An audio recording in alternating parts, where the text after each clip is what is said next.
স্বাগত দীপ্ত সংবাদে আপনাদের সাথে আছে আমি মোহাম্মদ ইফতেখার। আর দুদিন পরই পবিত্র ঈদুল আজহা, এরই মধ্যে সারা দেশে জমে উঠেছে কোরবানির পশুর হাট, চলছে বেচা কেনা। এ বিষয়ে জানাতে রাজধানীর দক্ষিণ বনশ্রী থেকে যোগ দিচ্ছেন সহকর্মী মেহেদি হাসান। মেহেদি, এই মুহূর্তে ক্রেতা বিক্রেতার উপস্থিতিও বেচা কেনা কেমন দেখছেন, আর দাম নিয়ে ক্রেতারা কি বলছেন?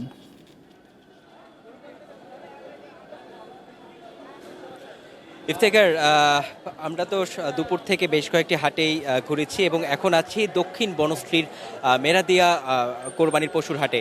এবং আপনাকে শুরুতেই যদি একটু দেখাই, এখানে কিন্তু গরুর সংখ্যা, আমরা যখন এই দক্ষিণ বনশ্রীতে প্রবেশ করি, Demra step quarter main road থেকে শুরু করে প্রায় 2 কিলোমিটার ভেতর পর্যন্ত আমরা এসেছি। এখানে পুরো রাস্তা জুড়েই কিন্তু আসলে গরুর হাট বসেছে। এখানে ছোট গরুর সংখ্যাটাই আসলে বেশি চোখে পড়েছে এবং বড় গরুও আছে, কিন্তু তুলনামূলক কম।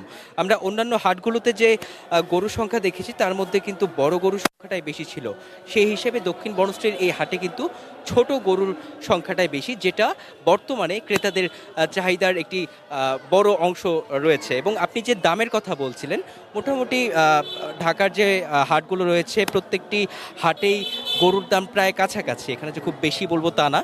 আপনার 2 মণ 2.5 মণের যে গরুগুলো রয়েছে সেগুলো চাচ্ছে 80 থেকে 1 লক্ষ টাকায়, এবং এর থেকে যদি বেশি ওজনের একটু বলি, আপনার 4 থেকে 5 মণের যে গরুগুলো রয়েছে এগুলো 1,30,000 থেকে 1.5 লক্ষ টাকা। এবং ছোট যে গরুর কথা বলছিলাম, ছোট গরুর দামগুলো হচ্ছে আপনার প্রায় 80,000 থেকে শুরু করে 1 লক্ষ টাকা। এবং একদম যে বড় গরুগুলো রয়েছে, এই বড় গরুগুলোর দাম তারা নির্ধারণ করেছে 5 লাখ, 7 লাখ, 10 লাখ এর উপরেও আসলে গরু রয়েছে।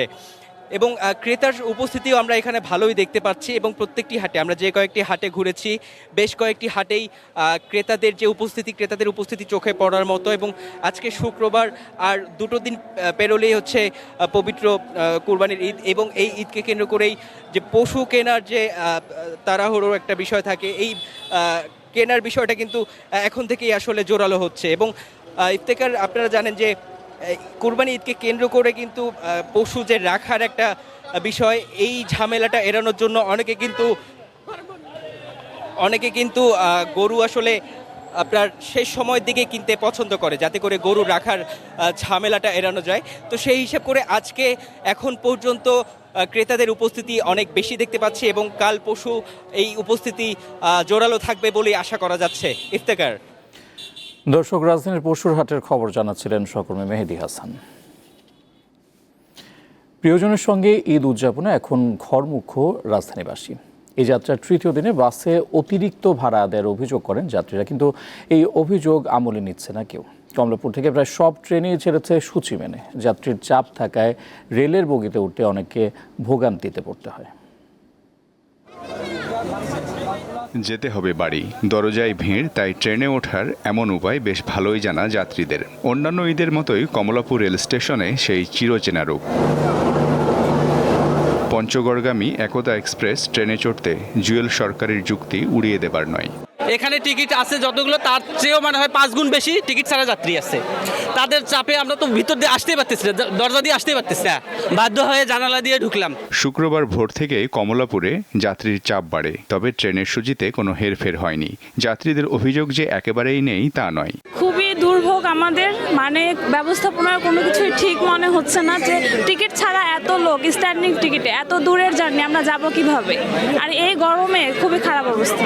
উঠতে গিয়ে খুবই অবস্থা খারাপ হয়ে গেছে, আর বিশেষ করে মেয়ে মানুষের জন্য আরো বেশি ভয়ানক অবস্থা। কর্তৃপক্ষ বলছে সব অভিযোগের সমাধান রাতারাতি সম্ভব নয়। প্রত্যেকটা ট্রেনের মোট আসনের বিপরীতে, অর্থাৎ মোট আসনের শতকরা 25% আসন বিহীন টিকিট দেওয়া হয়।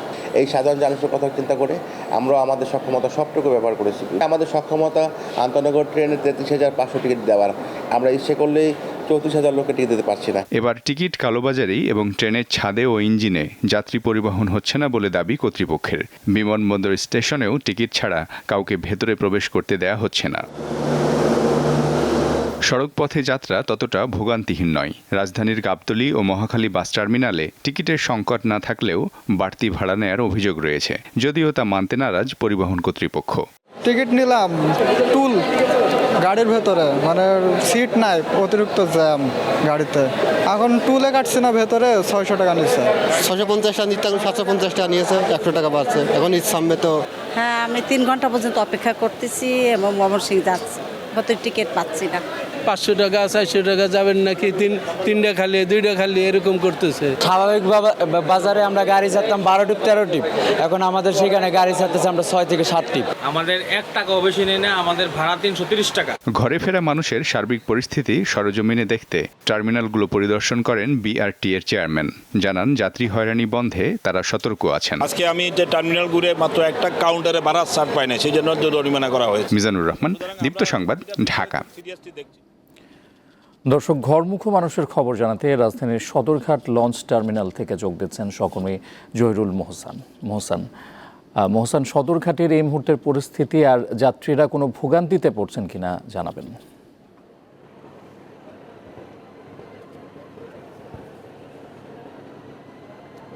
ইফতেখার, আমি এই মুহূর্তে রয়েছি রাজধানীর একটি লঞ্চের ছাদে। এই ছাদ থেকে আপনাকে দেখাতে চাই যে পাশে আরেকটি লঞ্চের ছাদে কিন্তু আপনি দেখতে পাচ্ছেন যে যাত্রীতে বোঝাই করা। তবে লঞ্চের ছাদে যাত্রী পরিবহন করা কিন্তু আসলে সম্পূর্ণ বেআইনি, কিন্তু তবু আমরা দেখছি যে লঞ্চের ছাদে কিন্তু যাত্রীরা রয়েছে।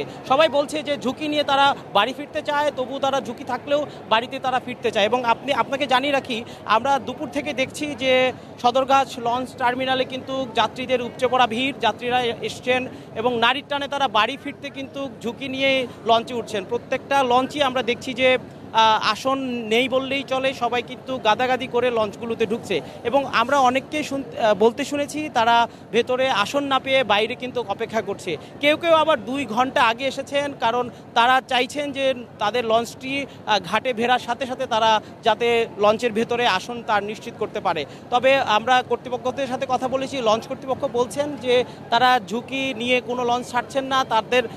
তাদের দাবি যে তারা সব কিছু মেনেই আসলে ঈদে যাত্রী পরিবহন করছেন। তবে একটা বিষয় যাত্রীদের থেকে যাত্রীরা বলছেন যে এই ঈদে যদি একটু কষ্ট হয় প্রিয় মানুষের মুখ দেখার জন্য, প্রিয় মানুষের সাথে ঈদ করার জন্য, তারা কিন্তু আসলে বাড়ি ফিরতে চান। তবে এই ভিড় ঈদের দিন পর্যন্ত থাকবেন বলে লঞ্চ কর্তৃপক্ষ জানিয়েছে। ইফতেখার। দর্শক, রাজধানীর সদরঘাট লঞ্চ টার্মিনাল থেকে যুক্ত ছিলেন সহকর্মী জহিরুল মোহসান। যাচ্ছে খেলার খবরে। টি-20 বিশ্বকাপের এই গ্রুপের গুরুত্বপূর্ণ ম্যাচে আয়ারল্যান্ডের বিপক্ষে আজ মাঠে নামবে যুক্তরাষ্ট্র। ফ্লোরিডায় লডার হিলে খেলা শুরু হবে রাত 8:30টায়। ম্যাচটি যুক্তরাষ্ট্র আয়ারল্যান্ডের মধ্যকার হলেও বেশি আগ্রহ পাকিস্তানের, কেননা এই ম্যাচের উপর নির্ভর করছে তাদের সুপার 8-এ যাওয়া না যাওয়া। বিশ্বকাপে এখন পর্যন্ত 3 ম্যাচে 2টি জয় পেয়েছে স্বাগতিকরা। কানাডার পর পাকিস্তানকে হারিয়েছে তারা। পরাজয়টা কেবল ভারতের বিপক্ষে। আজ আয়ারল্যান্ডকে হারালেই সুপার 8 নিশ্চিত করবে মোনাঙ্ক সৌরভরা। আর যদি আইরিশরা জিতে যায় তাহলে সুযোগ হবে পাকিস্তানের।